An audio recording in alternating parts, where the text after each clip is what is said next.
Gracias. Debemos iniciar nuestra cátedra de hoy.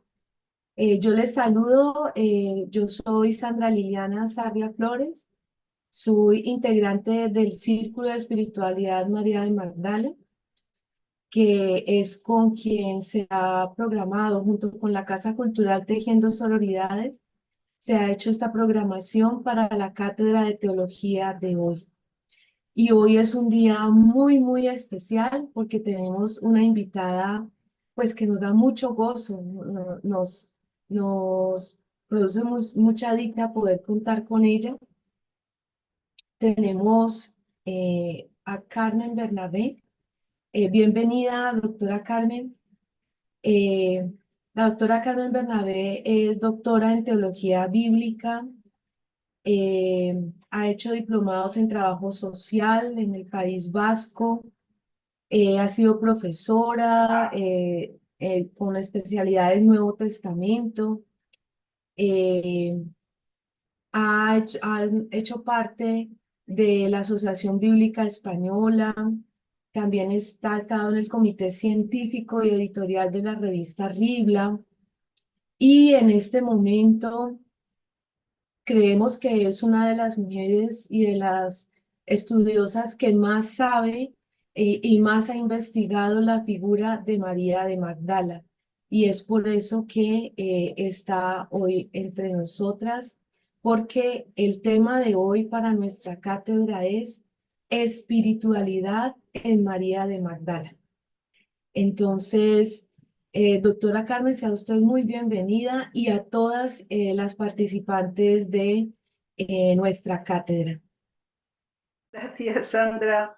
Decía que es un placer estar con ustedes, con gente y con caras que conozco por aquí y verlas, aunque sea en pantalla, con las que no tengo el placer de conocer también. Es un gusto siempre poder participar en este foro, en la cátedra del Grupo Tejiendo Sororidades.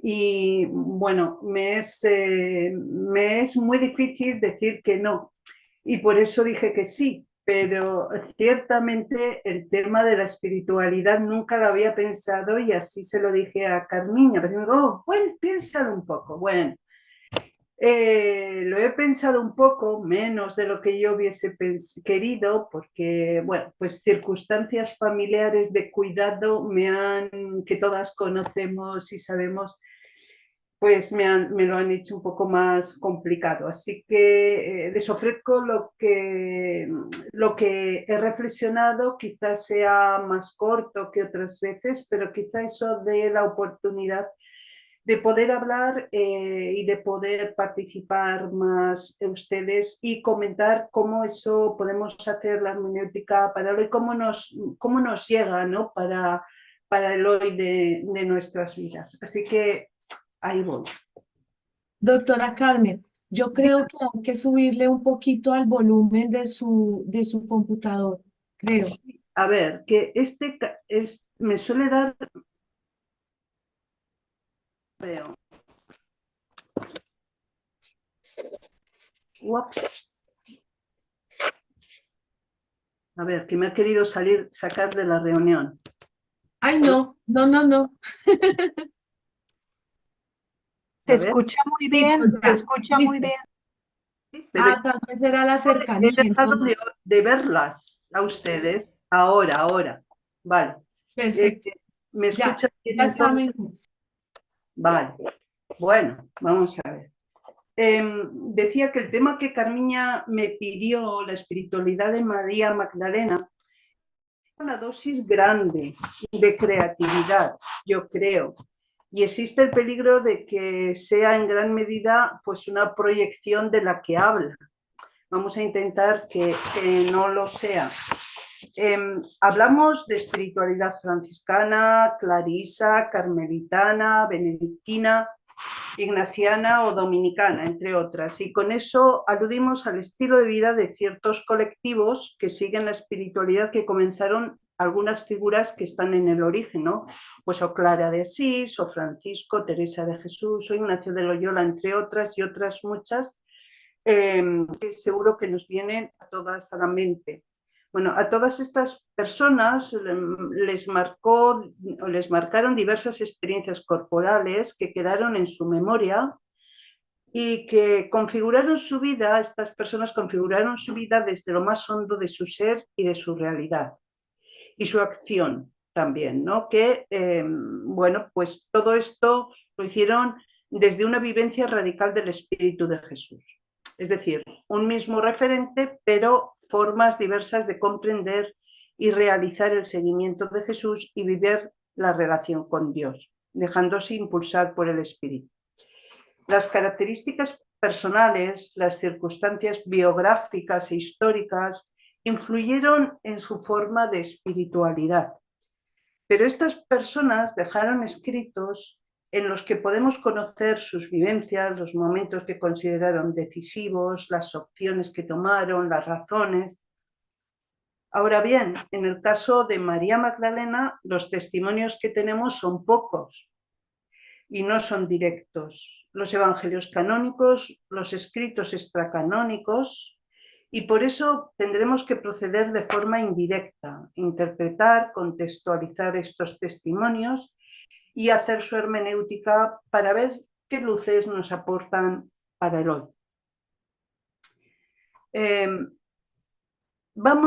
Me interesa sobre todo, y pensando y escribiendo, le daba vueltas al tema de la espiritualidad. ¿Qué es la espiritualidad, ¿no? Porque creo que la espiritualidad es, como decía, una realidad esquiva a una definición concisa.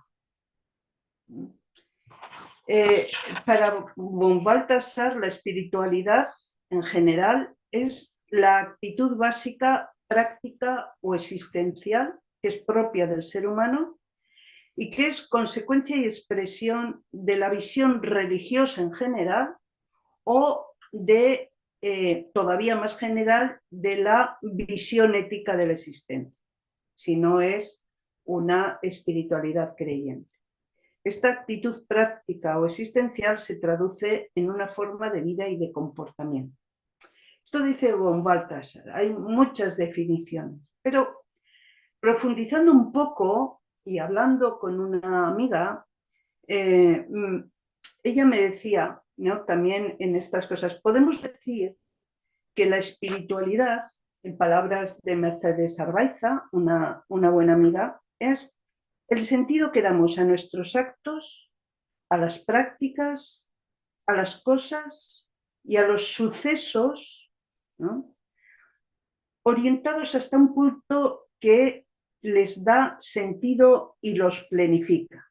Es decir, esa orientación, que el sentido que damos a estas prácticas, que las vivimos orientadas hacia un punto que les da sentido y las planifica. Que para las personas religiosas es el absoluto. Para Dios, para los cristianos, es la fe en Jesucristo. Pero me decía, la espiritualidad tiene que ver también con la experiencia y en ese sentido supone un cierto componente estático. ¿Qué quiere decir? Una reacción corporal, algo que me ha afectado y que ha modificado en mi forma de ver las cosas, que ha afectado mi forma de ver la realidad y a los demás. Aunque no toda la experiencia esté producida a base de este tipo de acontecimientos, es verdad que la espiritualidad se va construyendo en base a la interpretación que hacemos de lo que nos afecta y de cómo eso modifica nuestra percepción. Una percepción que la vamos fijando en lugares diferentes o en puntos finales, digamos, diferentes. Recuperar esa dimensión más emocional y más corporal que tiene la experiencia, las huellas de la memoria que quedan en nuestro cuerpo y por tanto en la memoria cuando rememoramos. El recuerdo hace aflorar esas huellas que han quedado escritas en el cuerpo y que nos han marcado y que dan la certeza de lo que las cosas son para nosotros, la certeza de los valores de la fe viene por la experiencia que es corporal. Quiero decir que el tema de la espiritualidad está profundamente imbricada en nuestra experiencia también, en nuestra experiencia corporal, que al recordar, al rememorar, nos va dando una certeza de cómo las cosas son. La certeza de los valores de la fe está pues, viene por esta también experiencia que es corporal. Estas características de esta comprensión de lo que es la espiritualidad, es decir, de cómo damos a nuestros actos y a nuestras prácticas, a nuestros sucesos que tienen que ver también con nuestro cuerpo, con lo que hemos sentido y experimentado, ese sentido se orienta hacia un punto, ¿no?, que les da el sentido profundo y las plenifica.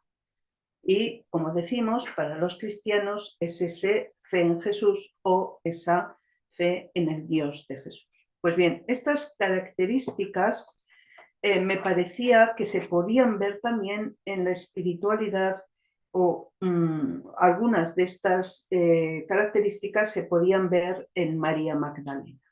Y bueno, pues esto es lo que voy a tratar de descubrir en la figura de María, ¿no? Voy a elegir unos trazos que me parecen esenciales en esa forma de vivir con esa finalidad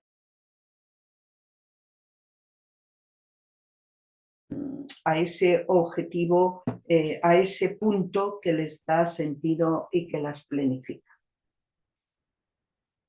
Y voy a partir de un texto, del texto de Lucas, que aunque históricamente es más discutido, sin embargo me parece muy importante en esta dirección que veíamos de la importancia de lo corporal, de la importancia del cuerpo, ¿no?, en esa espiritualidad, en ese conocimiento de la realidad y de la finalidad de esa realidad.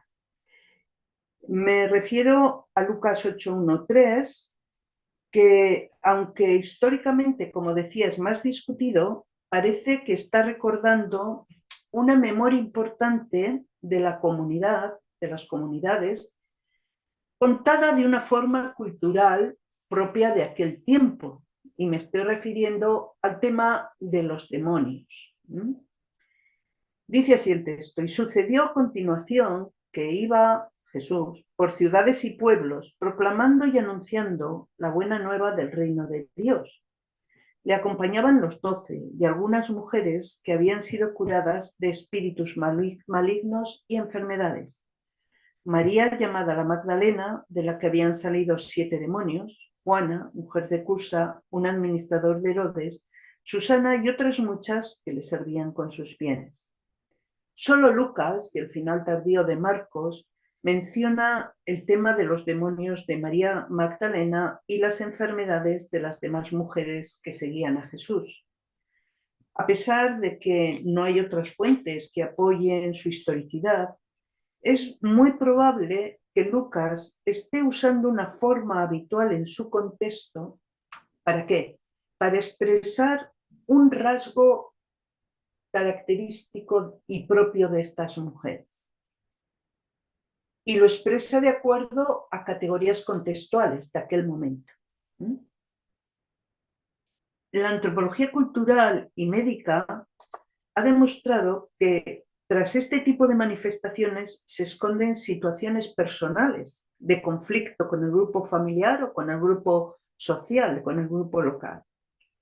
Suele disfrazar actitudes de rechazo inconsciente a ciertas normas, a ciertas identidades, a ciertos lugares que las personas, y en especial las mujeres, sienten y viven como opresivos.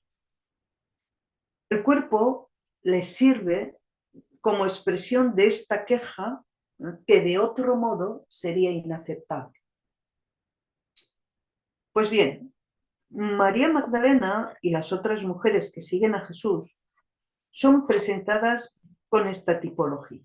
María Magdalena es presentada como un caso especial, especialmente grave. Tiene 7, es decir, el número de la plenitud, 7 demonios, 7 espíritus malos.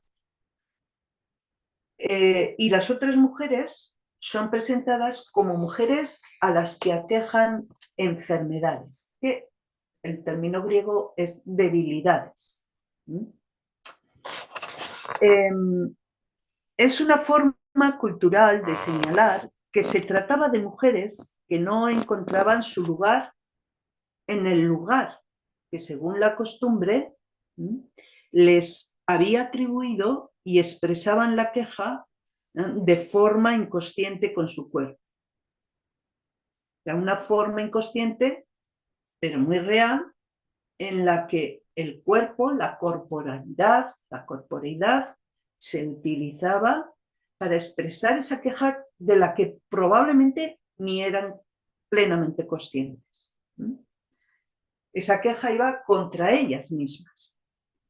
Esta presentación de María Magdalena como exendemoniada que sigue a Jesús, integrada en el grupo de colaboradores, apunta a un rasgo importante y fundamental de su espiritualidad: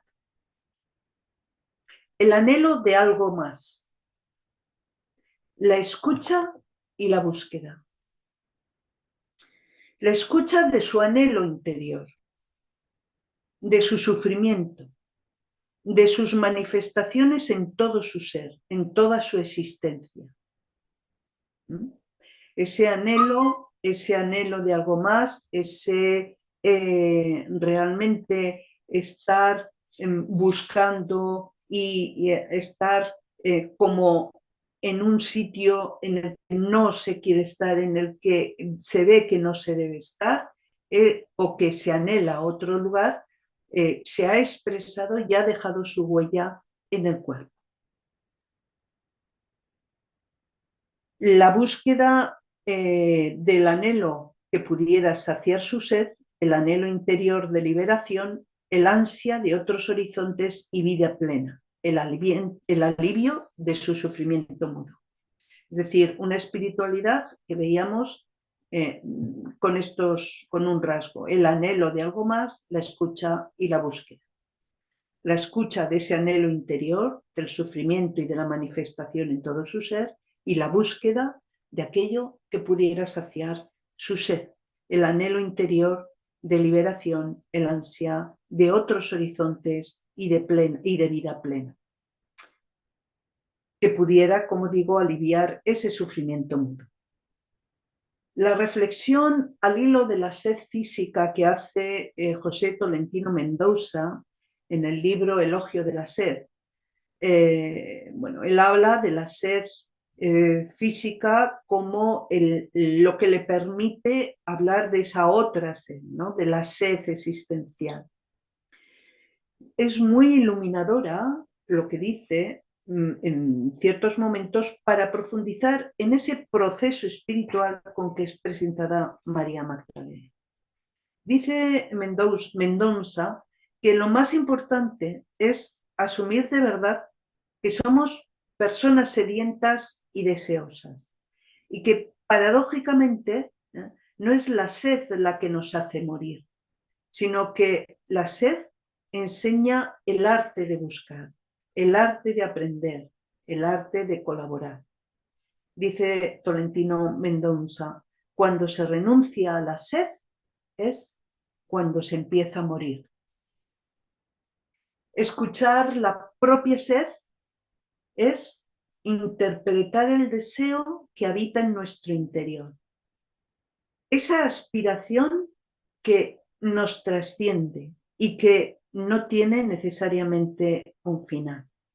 Esa sed puede ser la brújula que oriente hacia lo más profundo, hacia lo más radical y auténtico de nuestro ser.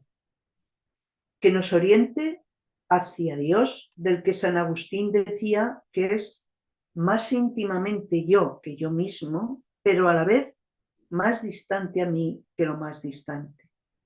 El deseo de Dios despierta en el ser humano algo sumamente importante: la potencialidad, aquello que se puede llegar a ser.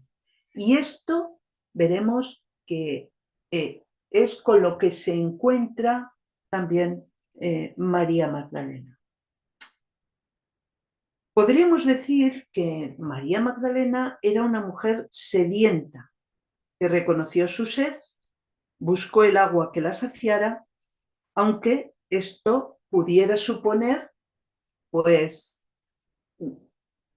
contratiempos, habladurías por parte de algunas personas, marginación por parte de otras. ¿Por qué? Porque decide salir del lugar donde le habían puesto, el lugar que le habían atribuido y que a ella le producía esa sed, lo expresaba con esos demonios, y salir a buscar. Cuando encontró, no dudó, y por eso, digamos, que salió esa mujer sedienta que reconoció su sed y que buscó el agua que la saciara, pudo suponer habladurías, pudo suponer hasta cierta marginación por parte de otras. Pero podemos intuir que el lugar donde la costumbre la había puesto y el horizonte que tenía en ese lugar no le bastaba. Le resultaba estrecho, insuficiente y opresivo.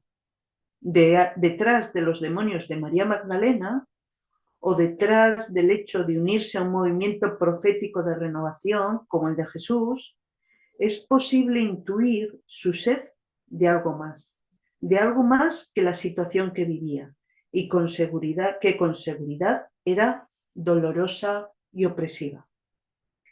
Esa sed provenía en gran medida de su sufrimiento, que buscaba una respuesta. El grito de su cuerpo era pregunta y demanda de respuesta urgente y de salvación.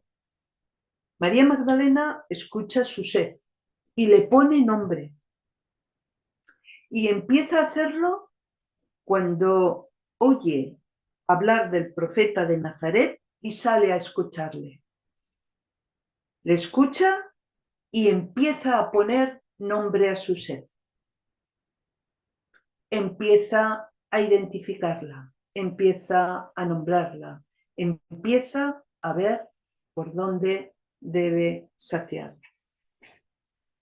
El acontecimiento central que yo creo que configuró su espiritualidad, aunque no se dice expresamente, pero si está en el grupo de seguidores de Jesús y si va con Jesús desde Galilea, hemos de pensar que el acontecimiento que configuró su espiritualidad, que troqueló su vida, digamos, ¿no?, que configuró esa vida a la que opta, que está buscando, es la experiencia de la presencia del Dios de Israel como liberador y como salvador.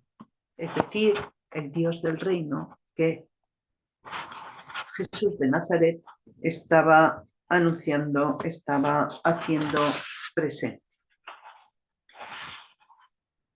Un Dios liberador y salvador en su existencia particular como mujer, como sucede con la hemorroísa o como sucede con la mujer encorvada de otros relatos evangélicos, ¿no? Porque las posesiones mostraban una incidencia claramente sesgada por el género. Quiere decir que era una enfermedad bastante propia de mujeres. La experiencia de Dios que María Magdalena hizo en el encuentro con el profeta Jesús de Nazaret, con su movimiento, con lo que decía, a lo que invitaba, le ayudó a descubrir esa presencia actuante de Yahvé y transformó su vida. Es decir, que lo que decía, lo que hacía presente, lo que proponía, le ayudó a dar nombre a su sed. Y en ese salir a aceptar, a seguir esa llamada, ese movimiento, encontró pues una respuesta a esto que estaba ella buscando. Le ayudó a descubrir esa presencia actuante de Yahvé, liberadora y salvadora, en su vida, y transformó su vida. Y la transformó incluso, ¿no?, físicamente, porque digamos que los demonios, hablando en aquel lenguaje, salieron, cedieron, ¿no? Volvió a ser dueña de sí. Aquel encuentro con Jesús y el mensaje del reino le abrió unas posibilidades insospechadas, un horizonte más amplio, una comunidad de anhelos y esperanzas, una identidad diferente, más posibilitante, a la que la costumbre y los papeles tradicionales le señalaban como propia de su sexo y condición femenina. Experimentó al Dios del reino, hecho presente y cercano, ¿no?, en la persona, en el ministerio de Jesús de Nazaret, en el movimiento formado en torno a él, en su propia vida, y configuró su vida en torno a ello. De ahí que podamos deducir ciertas características de esa espiritualidad, de esa vida guiada y orientada por el Dios del reino y de su espíritu. Es decir, que yo pienso que si esta mujer hace esa opción que transforma, ¿no?, su existencia, esa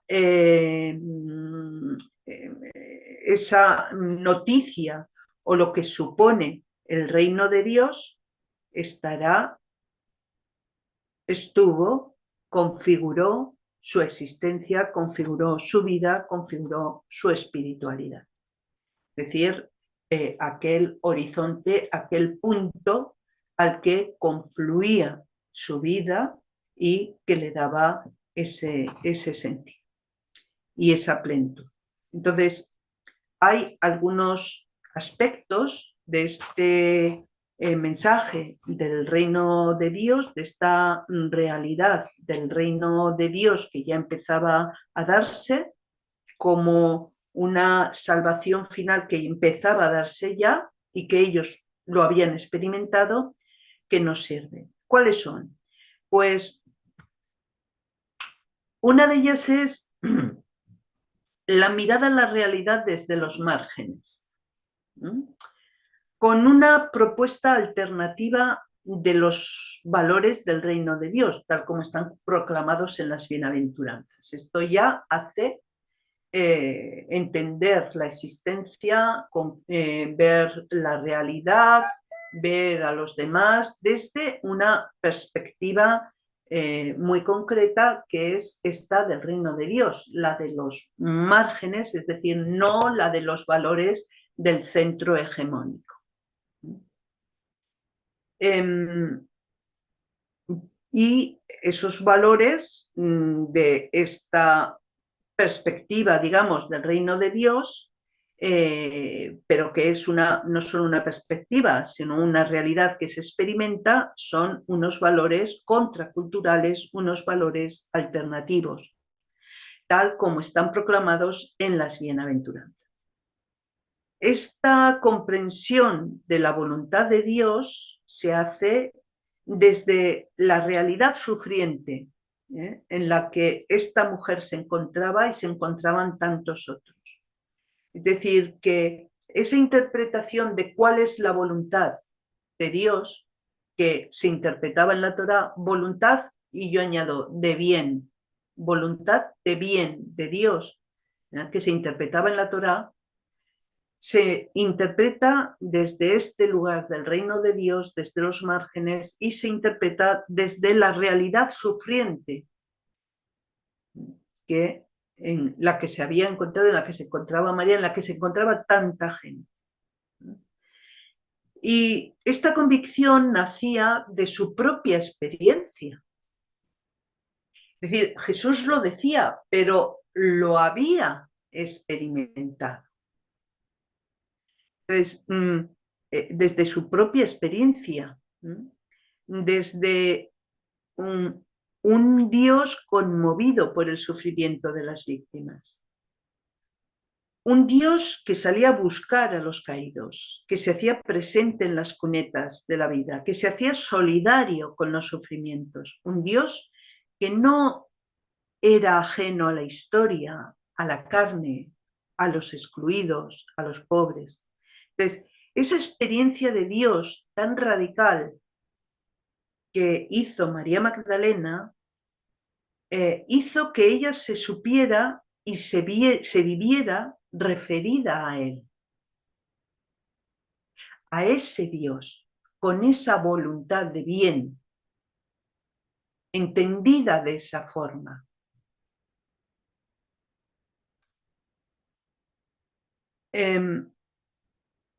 Esa experiencia, como digo, esa experiencia de Dios tan radical que hizo María Magdalena y que hizo que se supiera y se viviera referida a Él, aceptada en sus anhelos más profundos, impulsada y llamada a la fraternidad y hacer presente ese Dios, al igual que Jesús, al hacer presente ese Dios. Porque, digamos, todos los discípulos que acompañaban a Jesús le ayudaban a proclamar el reino de Dios. En el caso de María Magdalena, tenemos que ver que es una mujer, que era algo mucho más raro, que no estaba contemplado, que no era habitual y que sin embargo, ¿no? En esa sed de María, en esa queja, en esa querencia de otro horizonte, vemos que también las mujeres tenían, ¿no? Podían, querían y querían seguir ese anhelo, ¿no? Esa misión, diríamos, ¿no?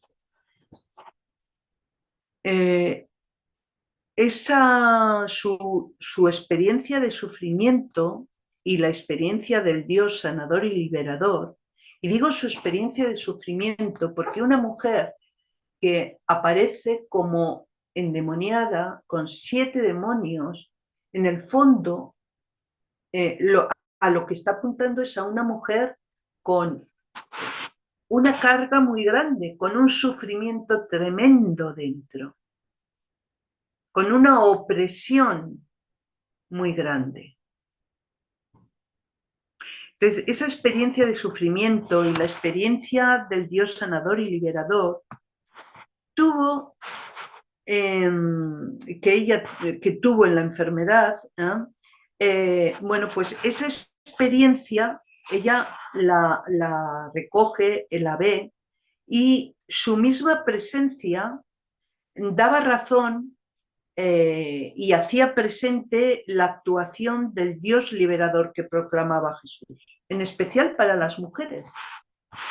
Porque cuando Lucas dice, iban los 12 y algunas mujeres sanadas de enfermedades y de espíritus que le ayudaban a proclamar el reino de Dios.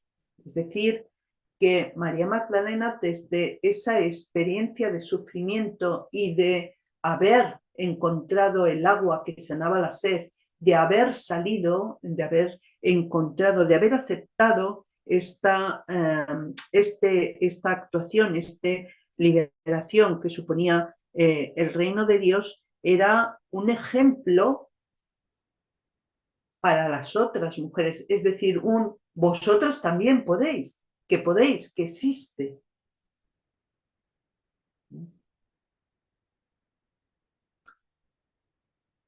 De hecho, en los escritos extracanónicos es curioso porque en los hechos apócrifos de Felipe, María Magdalena, es decir, son más tardíos, serán siglo III o IV, pero es curioso porque la tradición, la tradición, bueno, que ha ido recordando, rehaciendo, contando, recontando, añadiendo, pero conoce o presenta a María Magdalena sanando como una misión que le encomienda el resucitado.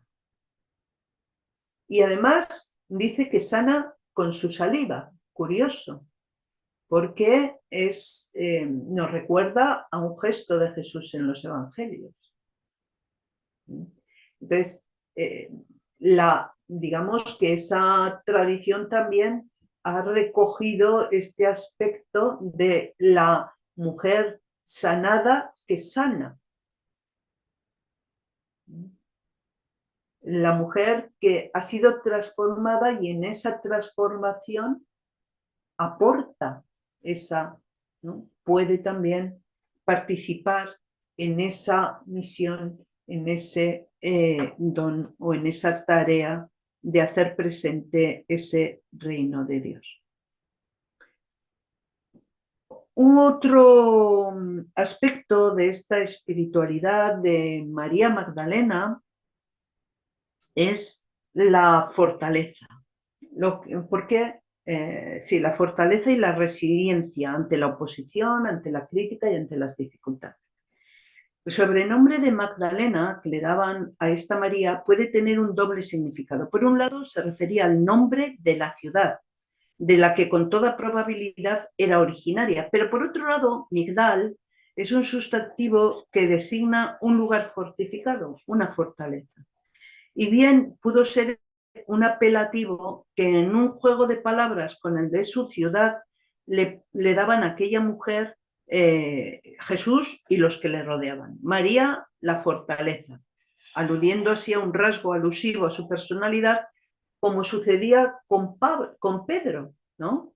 Pedro no se llamaba Pedro, se llamaba Simón, pero llaman Simón Cefa, Simón Pedro, ¿no? Entonces, este Pedro Piedra podía ser un poco contumaz y duro, es decir, que podían ser también como un cierto apodo. Hacer la opción por seguir al profeta Jesús de Nazaret, pertenecer a su movimiento, adoptar el estilo de vida y los valores del reino, sin duda tuvo que suponerle críticas, porque si a Jesús le llaman borracho, comilón, amigo de prostitutas y de pecadores, pues a las mujeres que le acompañaban, probablemente alguna etiqueta negativa de estas tuvo que caerles, ¿no? Y porque mucho más teniendo en cuenta que eran mujeres. Subir a Jerusalén con Jesús en aquella Pascua, que iba a ser la última, supuso para María Magdalena y para el resto de los discípulos vivir los episodios de enfrentamiento entre Jesús y las autoridades religiosas, la sombra del poder romano. El permanecer en el lugar de la crucifixión para ver lo que sucedía con el cuerpo de Jesús, acercarse a su sepultura, son actos que requieren fortaleza. Una fortaleza que sin duda provenía de la experiencia fundante de haber experimentado la salvación y la liberación, ¿no? De ese Dios liberador que había expresado, que había experimentado en todo su ser. Otro rasgo muy importante, y con este rasgo yo creo que voy a terminar, es el tema de cómo usa la memoria y la rememoración de vida abierta al espíritu. Cómo es una mujer, de María se dice, de María de Nazaret, que guardaba todas las cosas en su corazón, ¿no? Este aspecto de hacer vida, de darle 3 o 4 vueltas haciéndolo en el interior, casi carne de mi carne, y viendo el significado profundo, ¿no? Esa memoria y esa rememoración de vida, y cómo descubre la vida, ¿no? La vida recordada en la muerte, Y parto aquí, evidentemente, de el relato de Juan, el relato del sepulcro. Primer día después del sábado, lo voy a leer porque nos vamos a dar ese gusto. El primer día después del sábado, María Magdalena fue al sepulcro muy de mañana, cuando aún estaba oscuro. Vio quitada la piedra del sepulcro, corrió y dijo a Simón Pedro y al otro discípulo a quien Jesús amaba: se han llevado al Señor del sepulcro y no sabemos dónde lo han puesto. Entonces Pedro salió con aquel otro discípulo y fueron al sepulcro. Aquí van corriendo entre el otro, es decir, este paréntesis introducido en el relato me lo salto y acaba así. Después los discípulos regresaron a lo suyo. Mientras tanto, María se quedó fuera, cerca del sepulcro, y lloró. Llorando, se inclinó para mirar dentro del sepulcro. Vio dos ángeles vestidos de blanco sentados donde había estado el cuerpo de Jesús, uno la cabeza y otro los pies, y le preguntaron: mujer, ¿por qué lloras? Ella respondió: porque se han llevado a mi Señor y no sé dónde lo han puesto.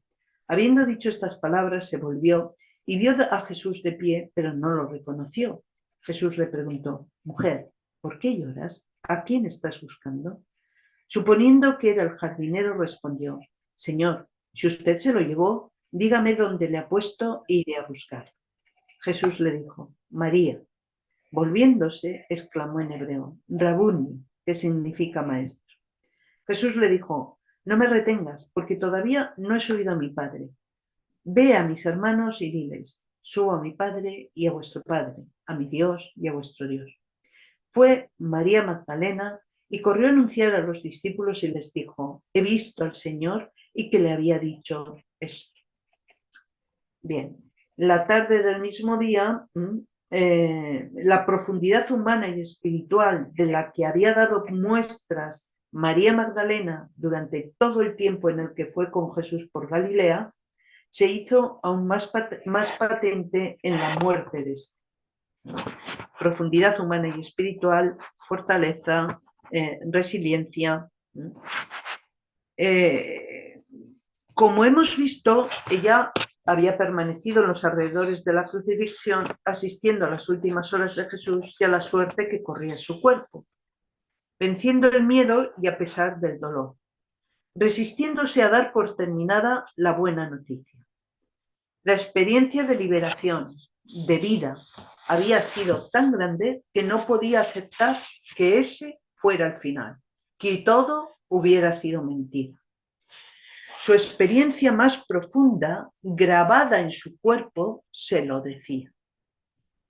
Y María Magdalena, sola o acompañada por otras mujeres seguidoras de Jesús, fue a la tumba de Jesús a hacer duelo, y probablemente irían varias veces.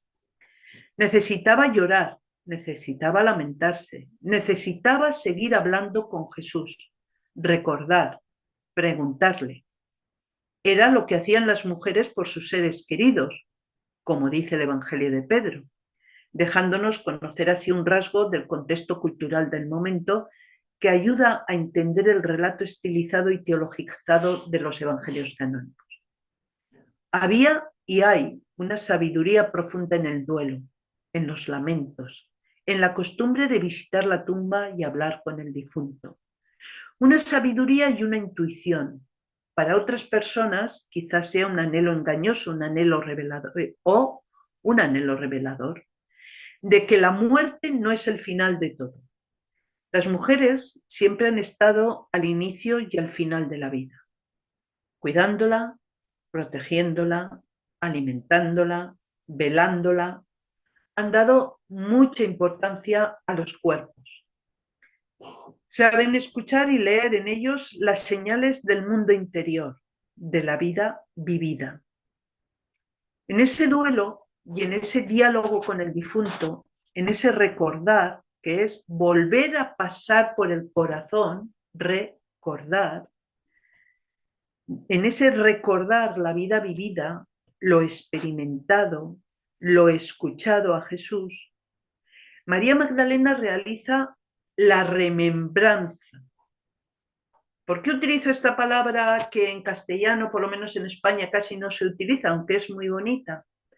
En inglés sí, ¿no? Remember. Porque es que nos dice muy bien el significado si lo llevamos al latín. Remembrar. Es decir, hacer un todo, volver a hacer un todo, pero esta vez más completo y más profundo de lo vivido y de lo acontecido en aquellos años en que fue parte del grupo de Jesús. De aquellos años en los que fue con él, con ellos, en la labor de proclamar la llegada del reino de Dios. Esa presencia ya en germen.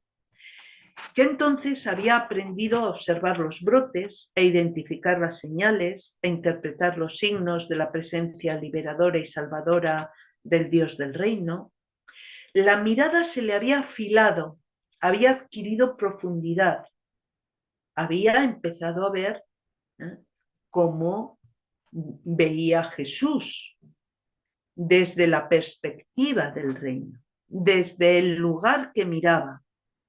Desde el lugar que miraba, es decir, los márgenes, el sufrimiento, desde ese lugar había aprendido a mirar y a ver de otra forma.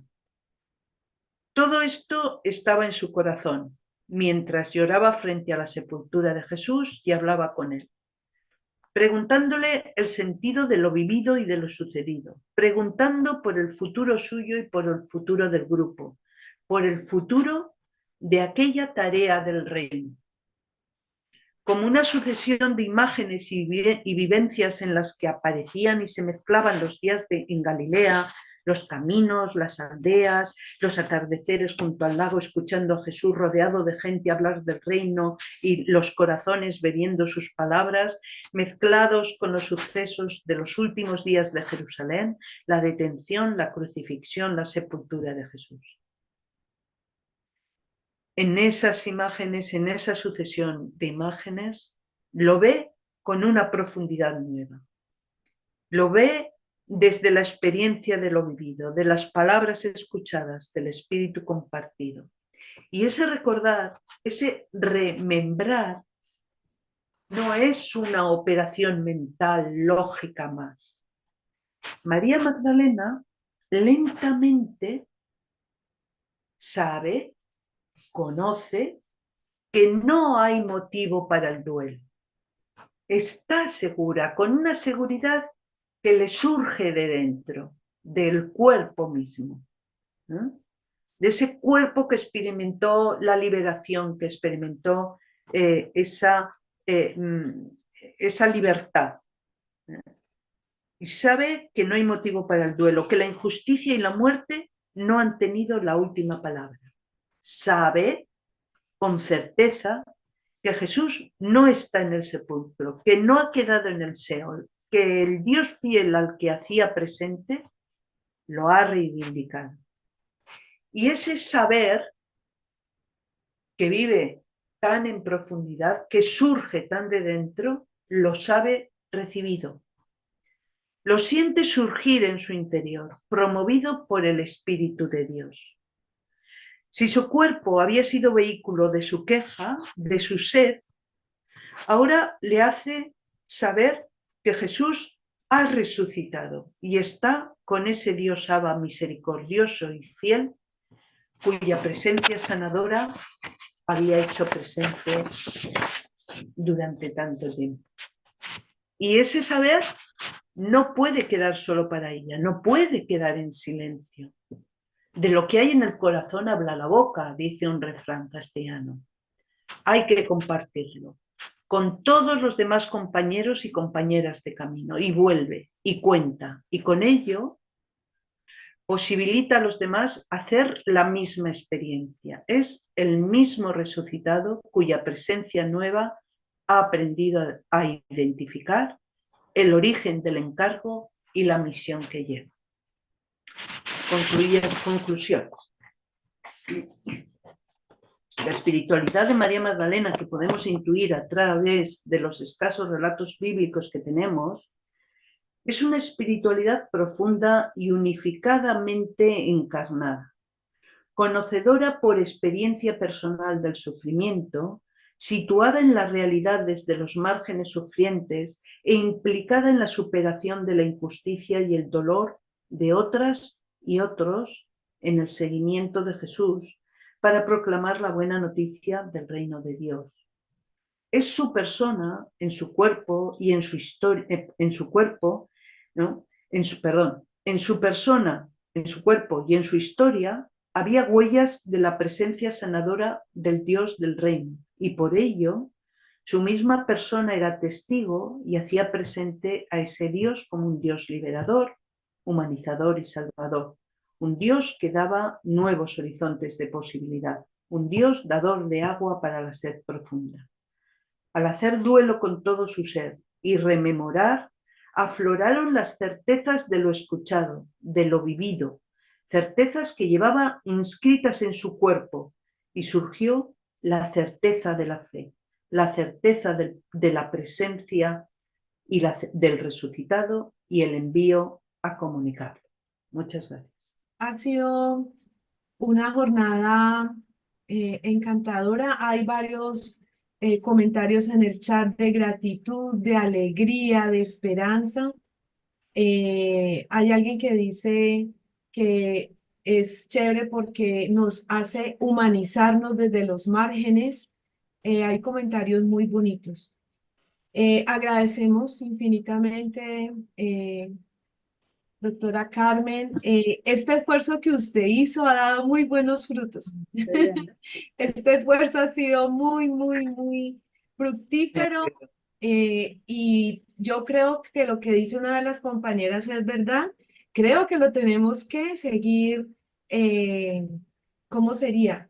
Acunando, cuidándolo, alimentándolo, porque esa puede ser una fuente de fortaleza muy grande. Muchísimas gracias. Muchísimas gracias. A todas ustedes, mil gracias por haberse conectado.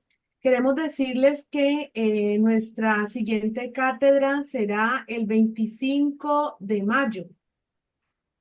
El 25 de mayo estaremos con una invitada también fantástica, que es la doctora Mercedes Navarro. Y el tema será espiritualidad mariana hoy. Entonces hoy estaremos con María de Nazaret. Espiritualidad mariana hoy, con Mercedes Navarro, el 25 de mayo. Por favor, inscríbanse al correo de la Casa Cultural Tejiendo Sororidades. La Casa Cultural Tejiendo Sororidades y la Escuela de Espiritualidad de María de Magdala les agradece, y bueno, hasta la próxima oportunidad en mayo. Muchísimas gracias. Que pasen buen día. Gracias. Muchas gracias, Carmen. Gracias a todas. Gracias. Muchas gracias. Gracias, Carmen.